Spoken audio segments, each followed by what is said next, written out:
Hi guys and welcome. We're doing another reel series. This time we're doing Shiatsu, traditional Shiatsu on the futon. I'm joined by Lou, and she's coming like this. I don't know what you call it. Is it lycra? It's called a slip-in surf skins, and it's an all-in-one. But I use it to full onesie. This is. I use it to teach yoga in, and I also use it for my Thai yoga massage because I find I can manipulate limbs better. I'm sure you can, but I've got a feeling that as I'm working you, I'm just gonna slip and slide. You'll be fine. You'll be fine. But I think if you can see limbs, it's easy, and I think Yeah, it's good. I like it.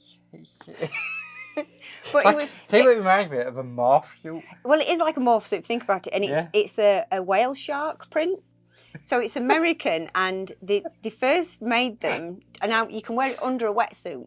So it's called a slip-in surf skin, so you can get your wetsuit on and off really quickly. But then the yoga community found they were really good to teaching because they've got feet and hands, and they keep you nice and toasty, and you're not sort of pulling at your trousers every 5 minutes. So I found them really easy. I like to teach them, so I like it. I like it a lot.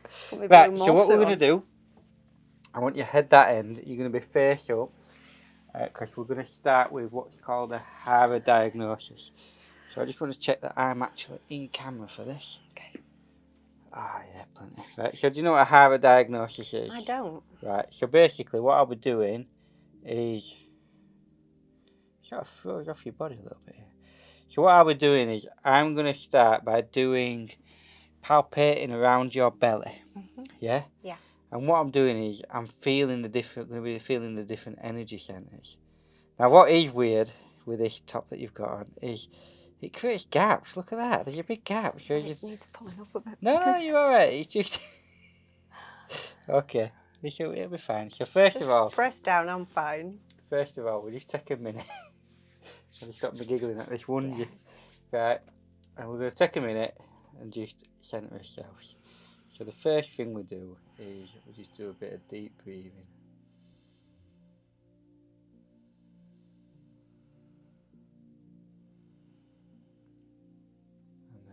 As the therapist, we become aware of his own bodies. You could become aware of yours. Anything aching, anything tired. And if it is, we just try and just relax it. Relaxing on the out breath. And we turn your attention to the room. Is it warm? Is it cold? What's the energy feel like? And then we bring our awareness or his attention to his client on the side of us. Who are they? How do you know them? What's the relationship like with that person? And when we're ready, we begin to connect. Now I like to start quite high.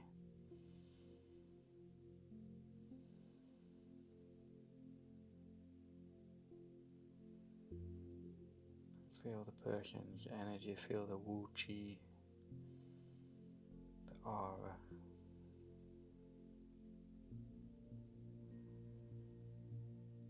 And then begin sinking through the layers.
place your hand lightly on the belly. Shiatsu will refer to this as the hara. Martial arts, you may call it tandem. I'm sure in yoga and other things they have different names for it. Just take a minute or so to observe the breath, feel the breath. And then we're going to feel around, just feeling where the rib cage is, feeling where the hips are. And then from here we're going to do a hara diagnosis, so we're feeling the energy.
What we're looking for is we're looking for areas that are the most kyo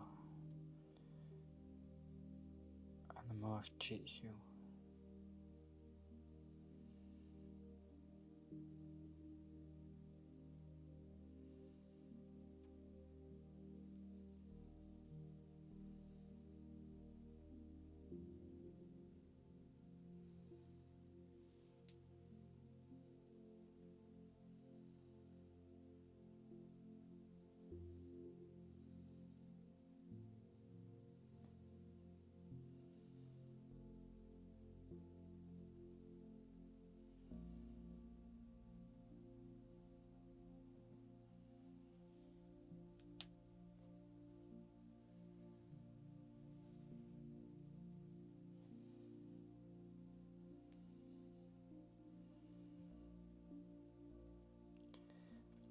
And then once we've sort of found a couple that are jitsu and kyo, we then see if they talk to each other. And that kind of happens with sometimes like a pulsing under the fingers. And today what we've got here, we've got, I'd say the gallbladder is kyo, whereas the heart feels a little bit jitsu. So we're going to work the gallbladder first.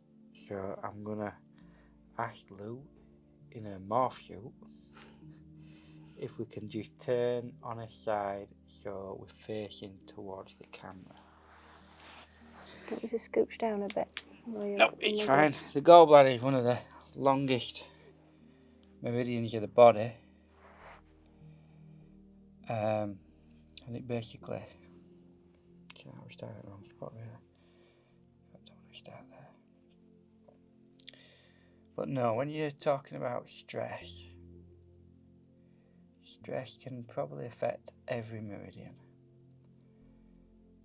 But it's more the different emotions that are associated with it.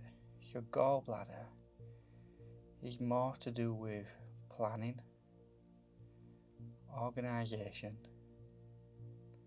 and anger as well. So gallbladder pairs up with liver, and they're part of the wood element, and the main emotion associated with wood is anger. So it's that ability to either express anger or not express it. So you could have a gallbladder imbalance and yet you never show any form of anger towards anyone. Or you could be the type of person that's like always angry for no apparent reason. or the slightest little thing, like you really lose your shit. That's me. But I'm working on it. Yeah. Sure, perfectly zen, chilled out yoga teacher. Will also rip your head off. Yeah, I know, but that's balance. Yeah, kinda. Yeah, not to other people, just to myself, really. Okay. But I'm working on how I deal with how I respond to things. Yeah. And then the thing I was saying about planning, I suppose planning is actually more to do with the liver. So you could have a strong liver and be constantly planning things, but then your gallbladder could be slightly off whack, and then you've never got the gall to carry it through. Oh, I see, yeah. Do you get what I mean? Yeah, that makes sense.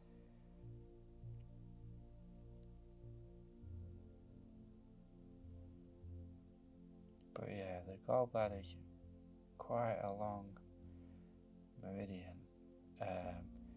People with headaches, shoulder and neck pain, gallbladder is a good one to work.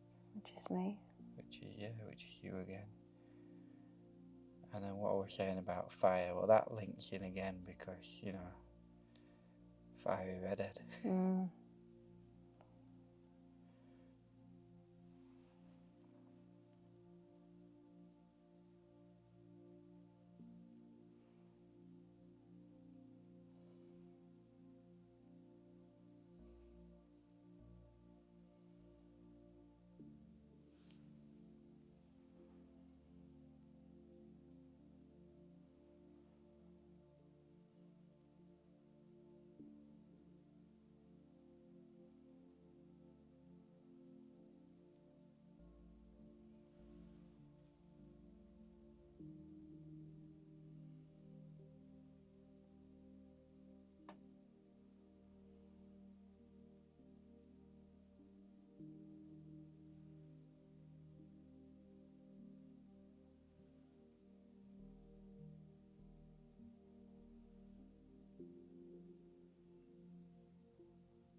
I find it good to work in side position to do shoulder rotations.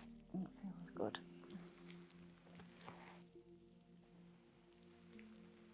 Do you do much Thai massage? It kind of comes in waves, really. I have some regulars. I do enjoy doing it. Where did you learn? Gloucestershire. I went a Thai school there. How long did that take? About a year, I think. I was back and Did forth. it? Yeah, quite a lot. The lady who ran the school, I didn't see her till the end. She did my exam, was called Kira Ballas. And she's quite renowned in the Thai yoga world.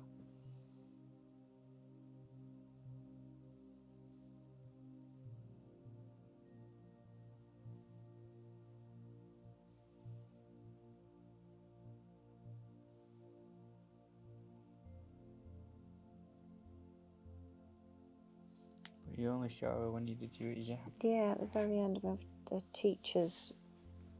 I had 2 teachers from her school that I saw over this. I think it was about 12 months. Did so many weekends. And I had a physical exam and a written exam. I had to go back twice. And yet you can travel to Thailand and do it in a week. Yeah, I wouldn't do it. I like the space between, you know, to consolidate what you're learning. I don't think you can pick a skill up really quickly. I think you need time to sort of soak it in and practice.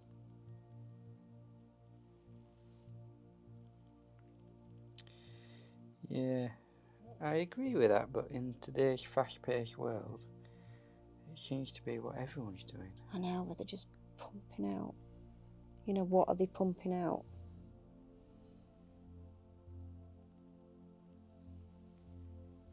That's what's wrong. Everything's too fast. Like, you look how quick you can become a sports massage therapist. Yeah, no, it's absolutely bonkers. I had one of my clients in yesterday, filmed with her actually. Lovely girl. She's a professional boxer. And she's doing a level 3 in sports massage. And she'll effectively be qualified and good to work after 4 weekends of training. Gosh, but then she's got the grounding and the background of boxing and all that. Yeah, it helps, doesn't you know, it? To have that come from a yeah, sporting she's going to know what she's doing there.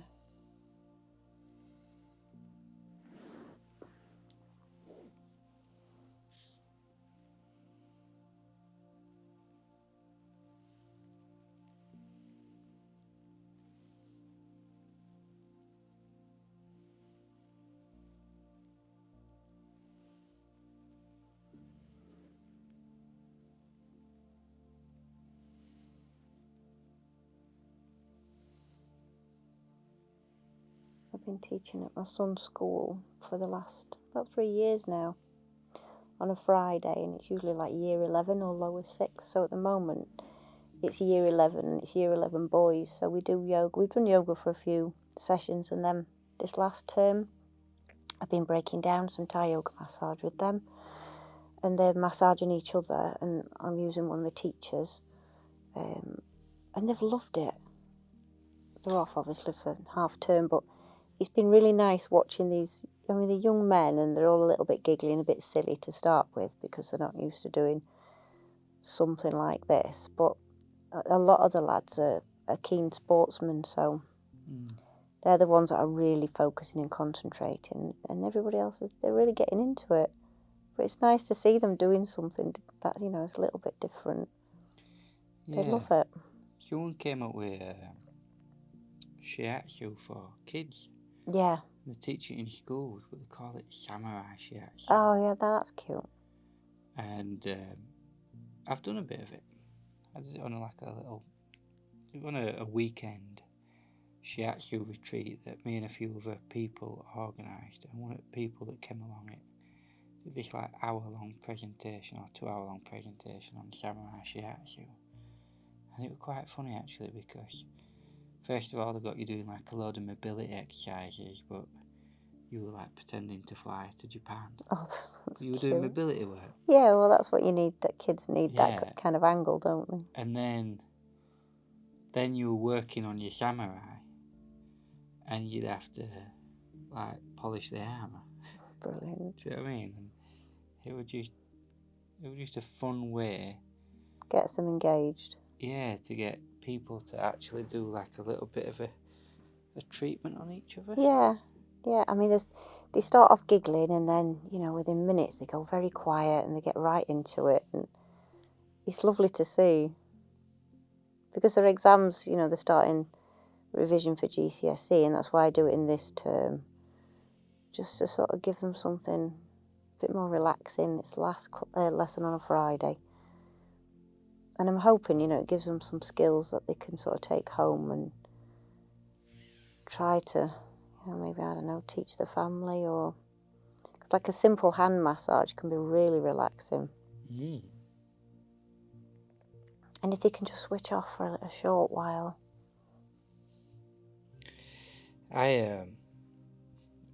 You'll laugh at this. When I first did shiatsu, when I was only like 18, 19, our teacher taught us a simple hand massage. And I used to find myself doing it everywhere. Mm-hmm. Mainly to other girls that were like 18, 19 that I Yeah. might have met in pubs or, on trains and Well, stuff. it's a good icebreaker. Yeah. But it were a hand massage that is designed to calm the heart. Because there's a lot of, on sort of like palms of your hand, your heart protector meridian and your heart and your small intestine, all to do with your heart, all sort of go into your hand. Uh-huh. So there's lots of pressure points on your hand that are really good for like calming anxiety, stress, depression, all that sort of stuff. Is it the same? Are they the same meridians, hands and feet?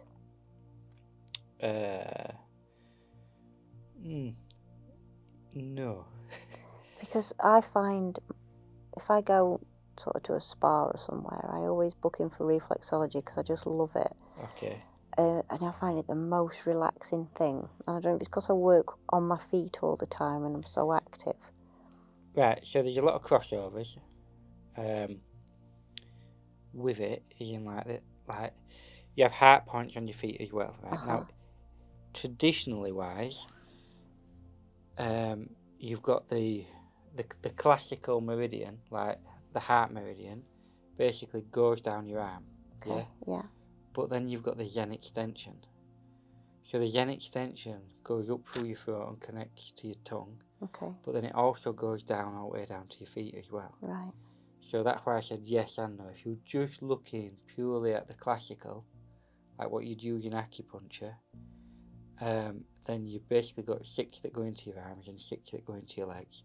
But in the yen extensions, they go everywhere. Okay. So if you've got a meridian in your leg, you've got one in your arm too. Uh-huh. So, yeah. But if you look at the lines of the meridians that are used in Shiatsu and acupuncture, they follow very similar pathways to is it the prana lines? Yes, prana? yeah. In Thai massage. So they're very similar. I'd just say that the prana lines, they seem a little bit more smoother than what they are in Shiatsu. Well, in acupuncture. In Shiatsu, when you look at the yen ones, they're probably a lot more smoother again, smoothed out. We do this twist in Thai, and I've doing this with the boys of the week, and they loved it. So I have to sort of warn them to not be too heavy-handed with each other. Oh, yeah, but I imagine at that age, they bend really well. Well, yeah, they do, but I do have to say to them, just be aware. Can't take it for granted that joints are going to bend in the direction. It's good for them, because a lot of them are doing biology as well, so it's really good for them to sort of think about how the joints are moving before they move them. Yeah, definitely.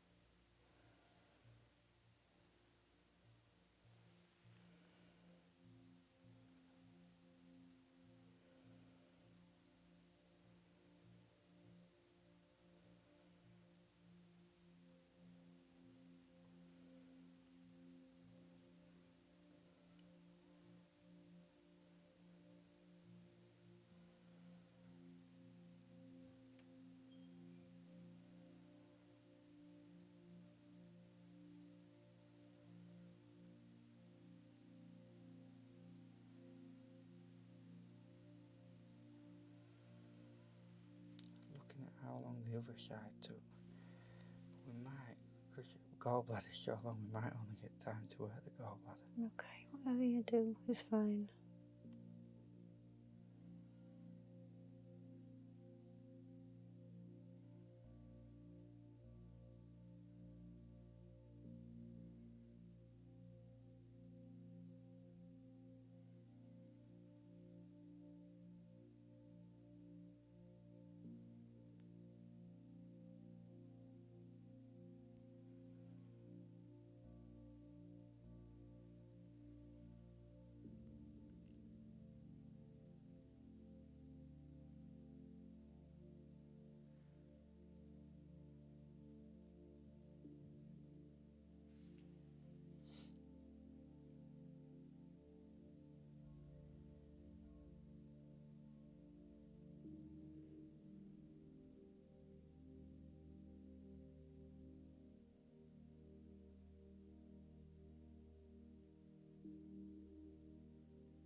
Your bodysuit would be good for doing the flying shiatsu. What is that? I've seen it in both like Thai versions of it. So I've seen Thai people doing it and calling it something. And then Is it the back stretchers and things when you've got, like my feet would be on your knees? No, it's where it's basically like doing a treatment, but like how you did Superman with your kids when they were younger. Oh gosh, yeah. Have you seen it? Yeah. There's a guy I follow, he's from New Zealand, and that's literally all his treatments. They all start off with him stood up, and then before you know it, he's on the floor, and he's got him hoisted up in the air on his feet. I'm not sure how relaxing that would be. I don't know, I think it looks really good. But you need immense strength and flexibility in your legs, wouldn't you, to do it? Absolutely, yeah. That's a skill in itself. I know what you mean about the knees though. That's where you sort of lift someone so that arch up, don't you? Yeah. You ever do that with people? I used to, but then it kind of depends who you're moving around, but I'm always a bit more careful with my own back and things nowadays, because it's okay, they give you the skills to be able to move people, you know, not hurt yourself, but I can do other things without having to do that.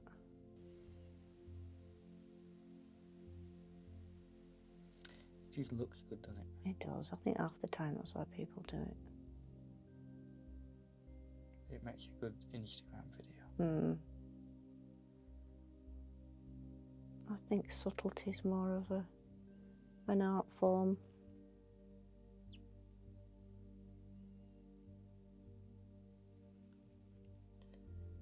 True.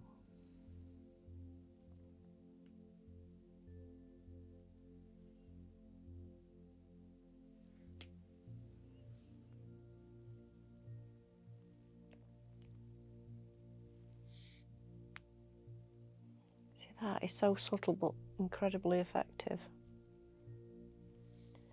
Yeah, it's a nice way of stretching out the traps. Obviously, it's getting all the way up the neck as well, isn't it? Very powerful gallbladder point here, though. Gallbladder 21. Yeah, strong, powerful, clearing point. In there. Yeah, you probably use it yourself in different stuff that you're doing. It's good for sending energy down the body. It's good for clearing unwanted energy. It's good for like easing shoulder pain, headaches, migraines. Do you think that's why people tend to sort of rub their own shoulders when they're feeling stressed? Yeah, I mean that's one of the first things we got taught when we were training, that like shiatsu and acupuncture came about from people basically just doing what came natural. And obviously the theory came after, the philosophy came after, the science came after. I mean, with Zen Shiatsu, Masanobu brought it to England, teaching it for 20 years before ever coming up with the theory of it. Really? Because the idea was that you just did it. You didn't question how or why it worked. And the only reason I think in Andy wrote his theory is because different teachers started attaching different theories to his work. Oh. Because in the Western world, we feel the need to understand everything. This is true. Whereas his argument was you don't need to understand, just be. Just know that it works.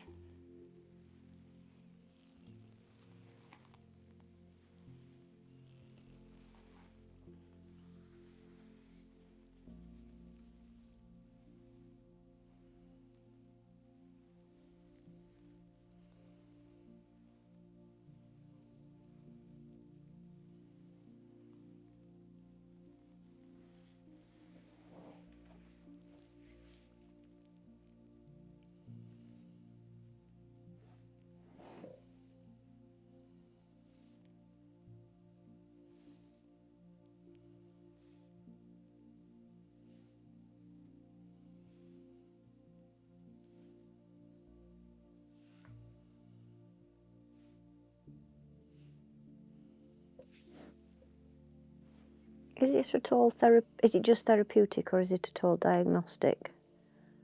Shiatsu. Well, I think what we did at the beginning, we diagnosed you. Because I mean, Thai is just totally therapeutic.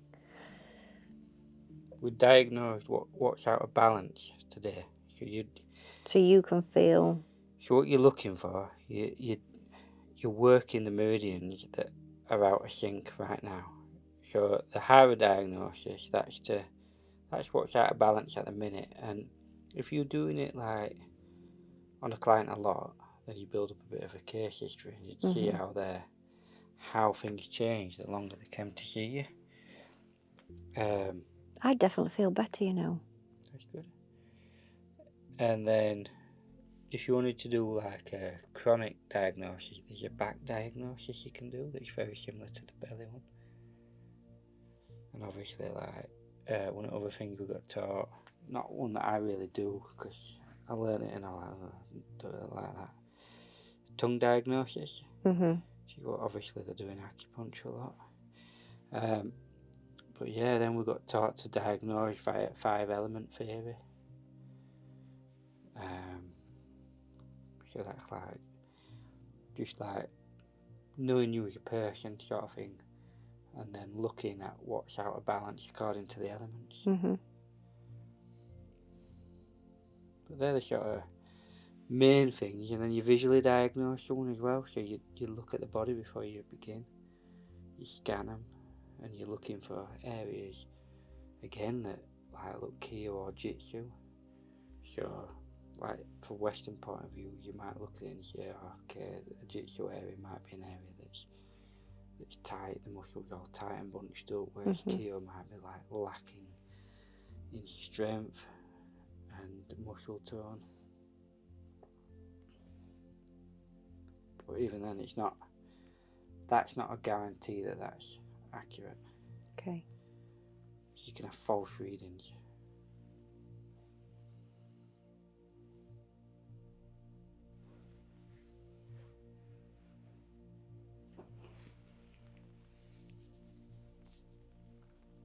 And how old is the practice Of Shiatsu?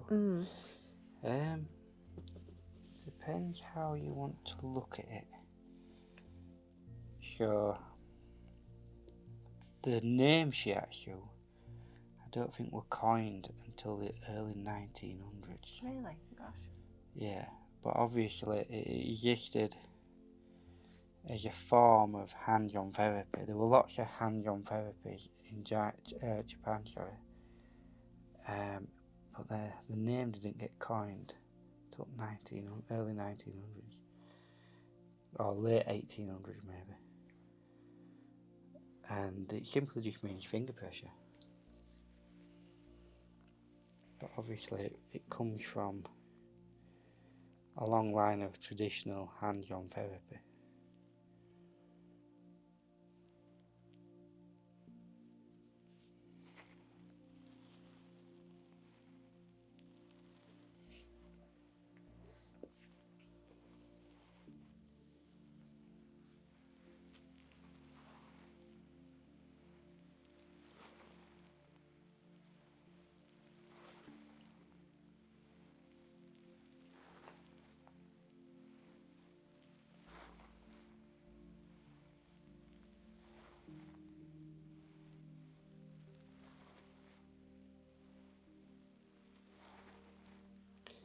Part of its history even goes back to the samurai, from what I was reading.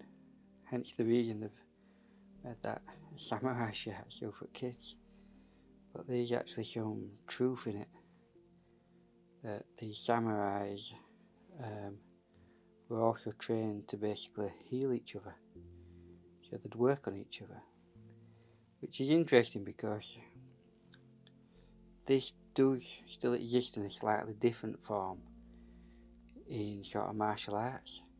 Really? So a friend of mine, who I don't know what he's trained in, he was like, we used to do shiatsu in the club.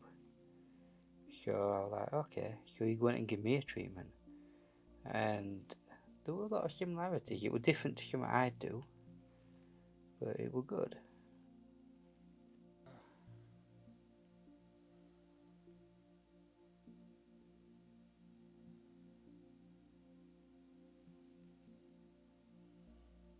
start at 9:30. Oh gosh, that's a long day.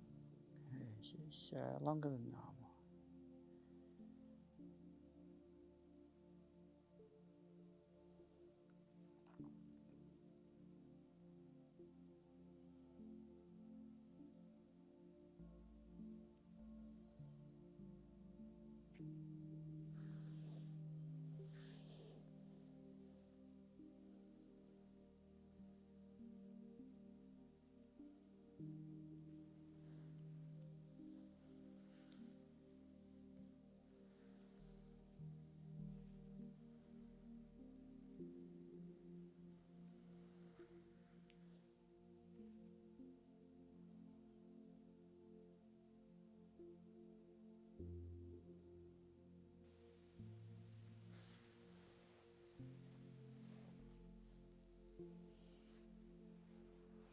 I always think as therapists, it's a good job we're all right on our hands and knees on the floor, or else you'd be stuffed.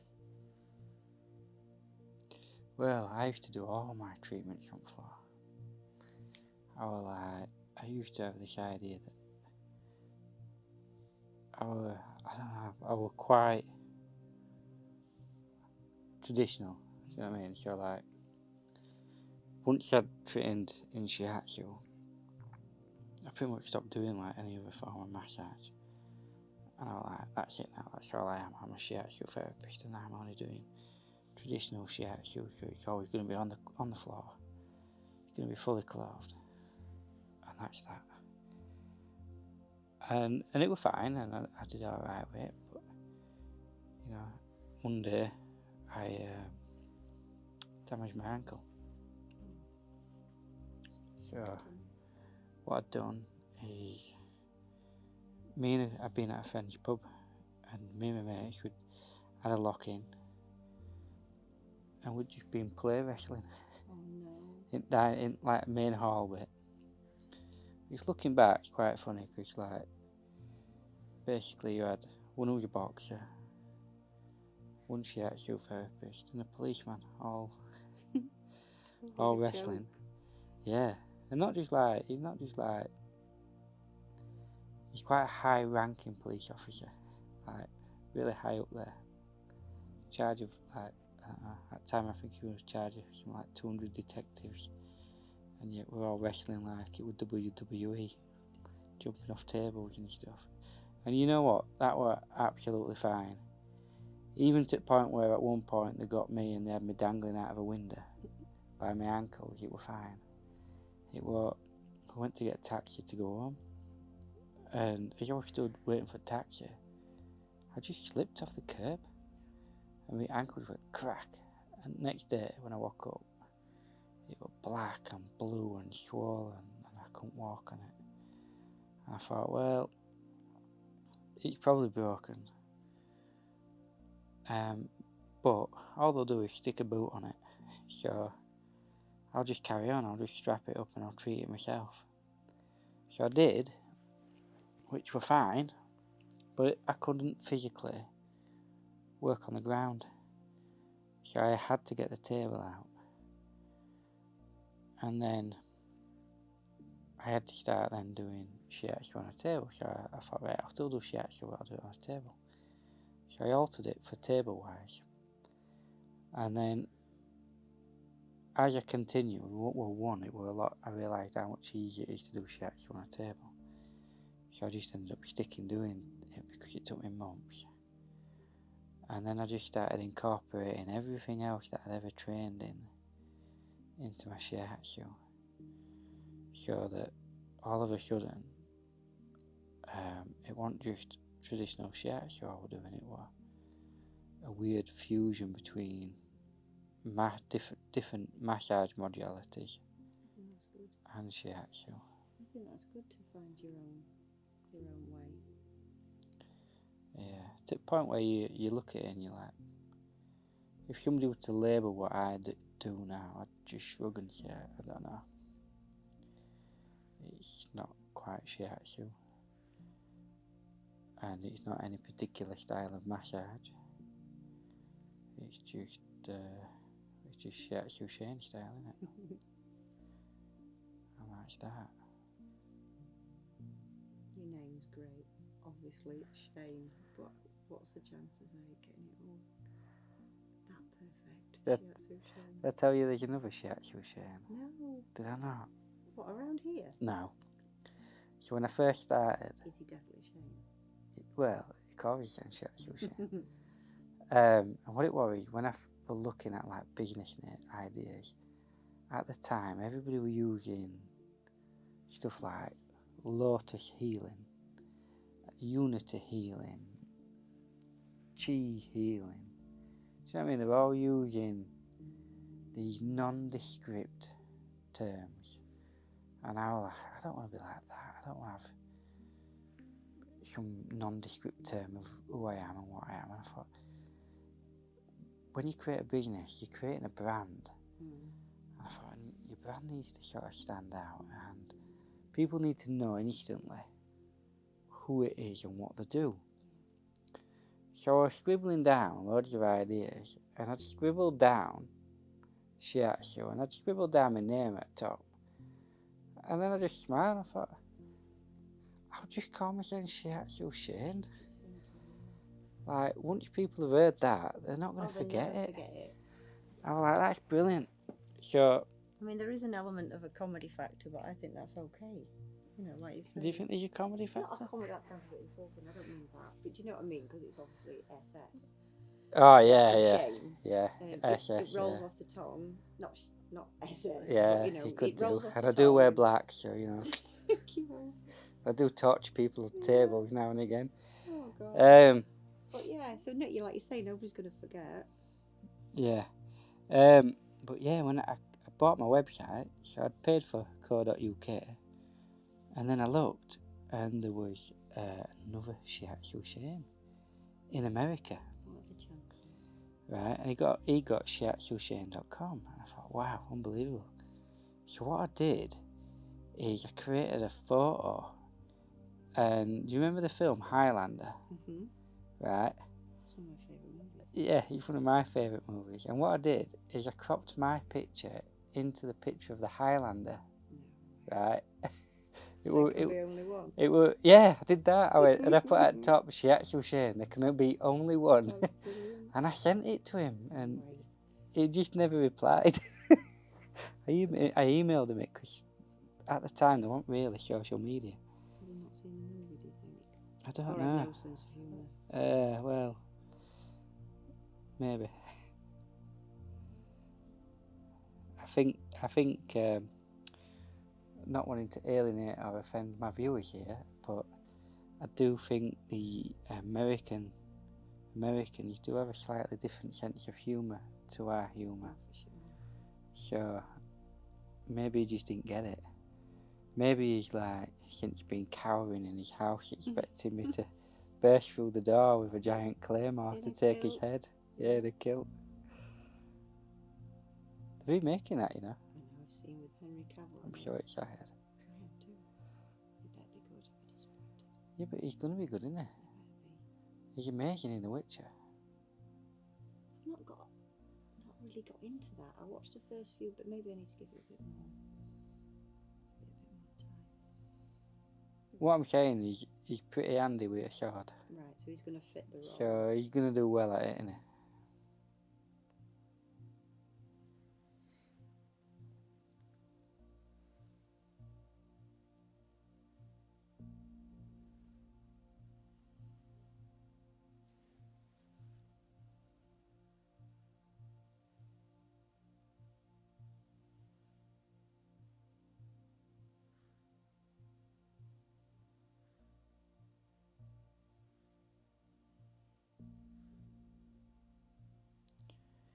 So yeah, so that's kind of how my name came about.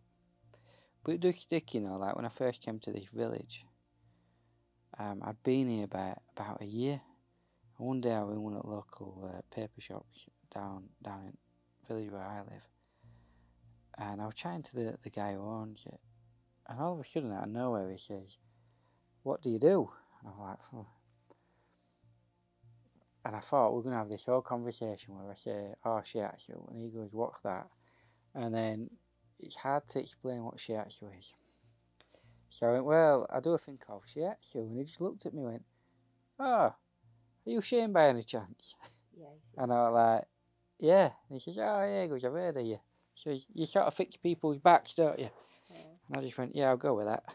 But people are, yeah, they're not going to not know you are because, like you say, if you'd have called yourself Lotus Massage or whatever, I think that's quite forgettable. You can forget that name. Yeah, and a lot of people do though, don't they? Yeah. A lot of people use them Really sort of words. cheesy. Yeah. To be fair, since I've done it, right, and I'm not trying to like be big-headed here, but loads of people in the Shiatsu community have copied me. And they just use the name now. Right. Yeah, but it doesn't roll off the tongue like an S and an S. No. Well, there's a few. Like there's a couple of people calling themselves like Shiatsu Sarah now. So you've got them. It's not the same. Can you imagine me like Shiatsu Sandra? Yes, Shiatsu Sandra. I actually trained with a girl called Sandra.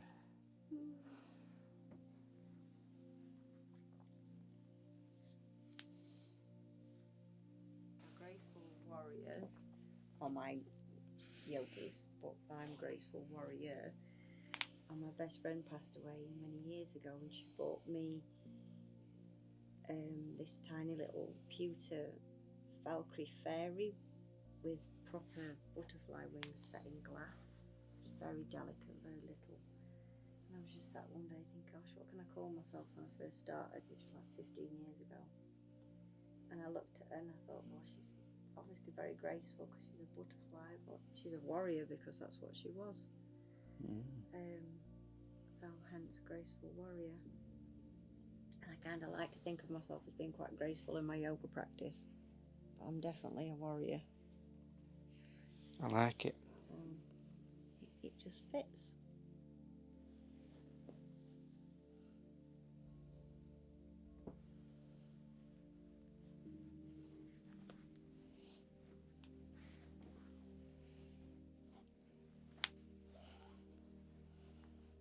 And then we come back round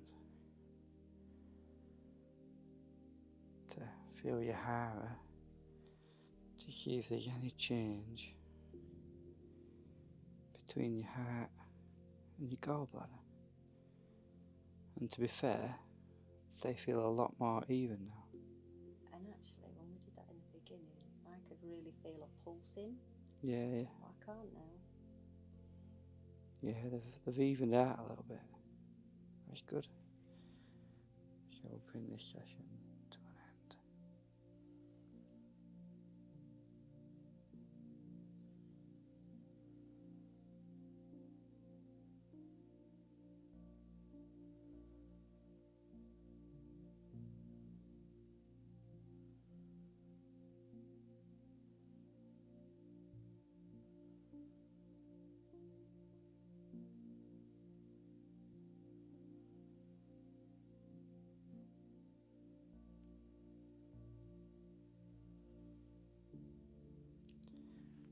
Okay, then love, how did that feel? Fabulous. So you can just get me a blanket and switch the light off in the night. Just go to sleep. You could do if you want, because I'm downstairs, right? I tell you what. So we've just finished your first ever Zen style traditional. Well, yeah, Zen. Yeah, it was Zen in the respect that we did the hara diagnosis. It was slightly traditional in the fact that I actually focused more on the traditional meridians of the gallbladder and the heart. How did you find it? Did you like it? Loved it. Very relaxing. And like I said at the end there, initially I could definitely feel a pulsing. Not an uncomfortable pulsing, but I was very aware of it. But then afterwards at the end, everything felt, I just feel very chilled out, very relaxed. I always do. Marvellous. Always do. So that just shows you that you can do shiatsu even in a morph suit. Dressed like a fish. Dressed like a whale or whatever. A whale, yeah. It's a basking shark. Yeah, I like it. Basking whale, it's cool. whatever. Yeah. Brilliant. And that's all for tonight. So thank you for joining us. Namaste. Namaste.